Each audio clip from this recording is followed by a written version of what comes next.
Hello everyone and welcome to another Salesburg video. In this video we will be talking about the Sony's 1000xm4. Right off the bat I want to make one thing clear. I did not buy the XM4 just to review it. Rather, it was bought as a much needed upgrade as a daily driver taking over from the XM3. And that is how I'm going to approach this video, with important daily life implications to address. What were the gaps of XM3 that warranted purchase of the new headphone?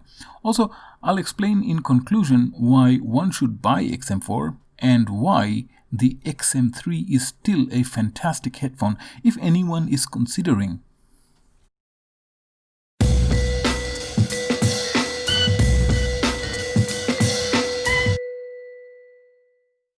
Well, let's start with the XM3. I have been using these for quite some time now, time before the COVID era. I used to go to the office on a daily basis using crowded public transport, and while traveling I always used the XM3, unless I was of course road testing some other product. So, as a daily driver it did almost everything I needed from a pair of headphones.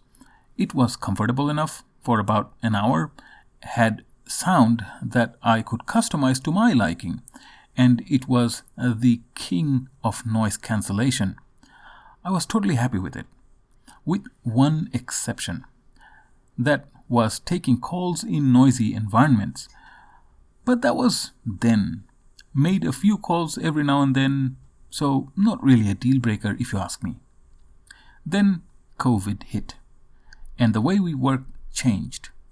I have not been to the office since April and have been working from home since. We may start going back to the office possibly a few days a week in 2021. We don't know yet. Point of saying this is that we have been doing all of our meetings remotely, and that is how the headphone went from being a recreational item to a work-related equipment. And this is where I tell you a story. It was just another day, like many other, and I was in a meeting with my team.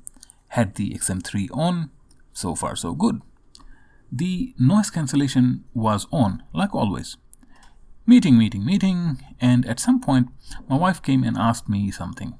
I did not hear her at all, and since I was facing the computer, she did not realize that I had a headphone on and I was in a meeting. The mic picked up her voice all the same and sent it through. And this is when my team leader told me that my wife is asking me something. Everyone laughed and I was embarrassed, but that sort of things happen, right? We moved on. However, this mic situation had other drawbacks, like if there is any background noise, like kids laughing in the other room, or if the TV was on in the background, even if at a distance, the mic of XM3 would pick up everything and make the meeting noisy. Solution? Mute myself until it's time for me to say something. When the restrictions eased a little in New South Wales, I logged in from a cafe, sometimes out of necessity.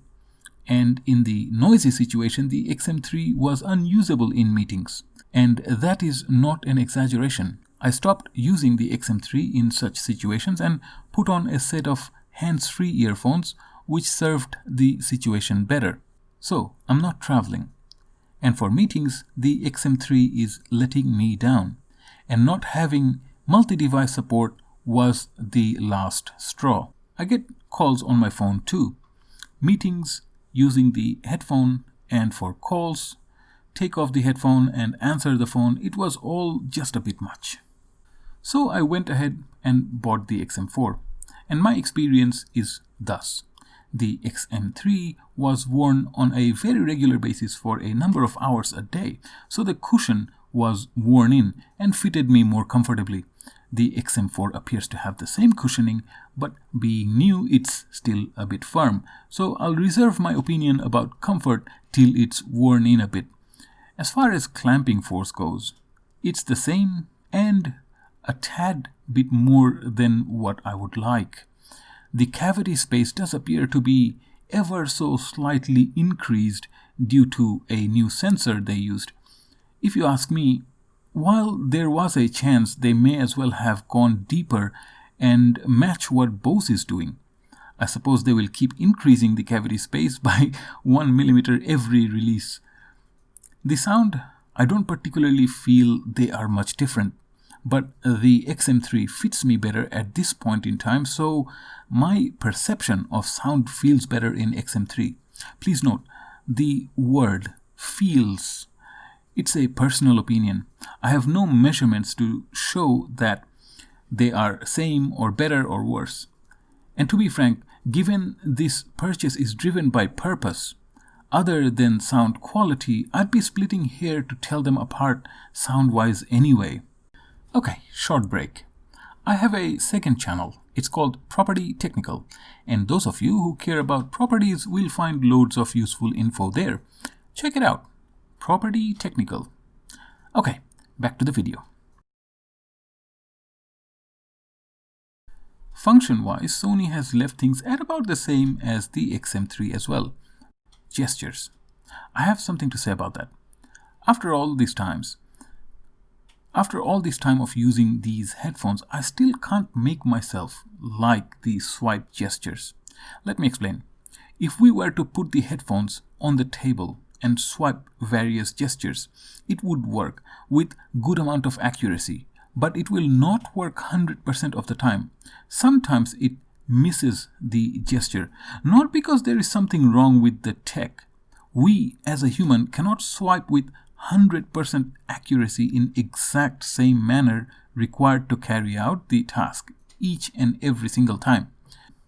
Now, when we wear these headphones, meeting this accuracy standard is a lot harder. We can't see the touchpad and we have a notion of where the ear cup is. So even after years of use, I'm annoyed when I have to repeat these swipe gestures sometimes to get the headphones to do what I want it to do. But yes, Sony, it's not you, it's me. I'm the one doing it wrong. Okay, let's get back to the topic of function. There is the multi-device support. Now, the Bose QC35-2 supported multi-device a long time ago. So what's the difference in XM4? Let me explain. In Bose, the process was manual with a push of a switch. But it did work, and successfully, I might add. What Sony has done is made things a bit more intelligent.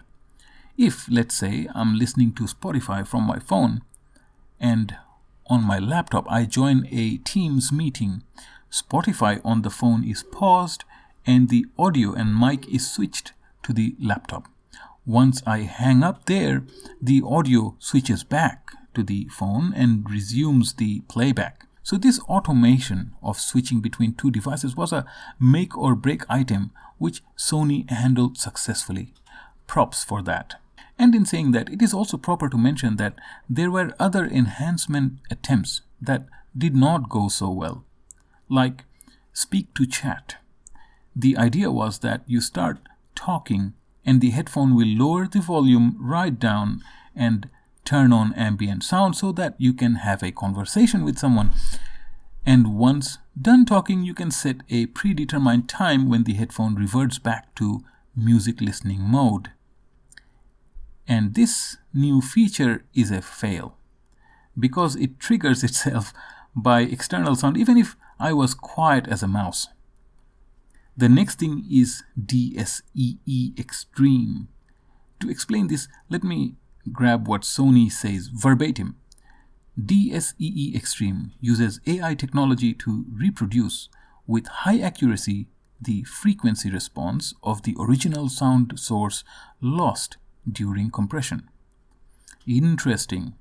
You see, most of us who studied computer science learned about lossy and lossless compression. An example of lossless compression is a zip file where no matter how big or small the file was compressed, when uncompressed we get back all of the information down to the last punctuation back. Hence, lossless compression. Lossy compression, on the other hand, gives up information to save on size. For example, when we convert a raw image to JPEG, or in this context, from ripping CD into MP3. Information here is lost. However, these days there exists AI systems, especially in the field of imaging, where AI generates information and applies it to the original content, enhancing it, improving it. So did Sony manage to implement this successfully in the XM4? No.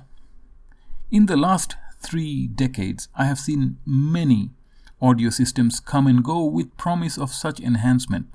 Virtual this, 3D that.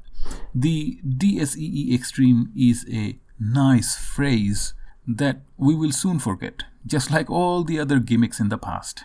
So let's answer the question about the new headphone, if it is working for me as intended. Well, yes, but not 100%. You see, multi-device support is successful, as I mentioned earlier. The noise cancellation has now been added to the mic as well, meaning now when I am in a meeting, my team is not able to hear much other than my spoken voice. But this only works to an extent. At home, things are fine. It is not too noisy here. But at a cafe, the background noise is just too overwhelming, and the XM4 is not able to take out my voice from the background noise. As a result, I have had to fall back to the hands-free again sometimes. And this is the gist of things. The XM4 is indeed an upgrade, but Sony could have just called it XM3 version 2. That's what it feels like to me. And side by side, they are near identical. Not much in the way of cosmetic change. Sound and noise cancellation remains about the same as far as music listening goes. Yes, the mic is now cancelling noise in XM4. So, if someone is wondering if XM3 is okay to buy these days, the answer is absolutely.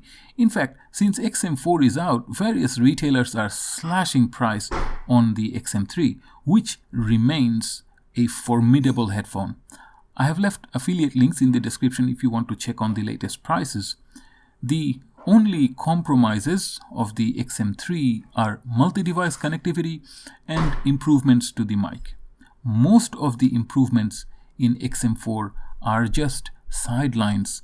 I still go out walking sometimes wearing the XM3, and the features of XM4 are of no consequence in that particular context.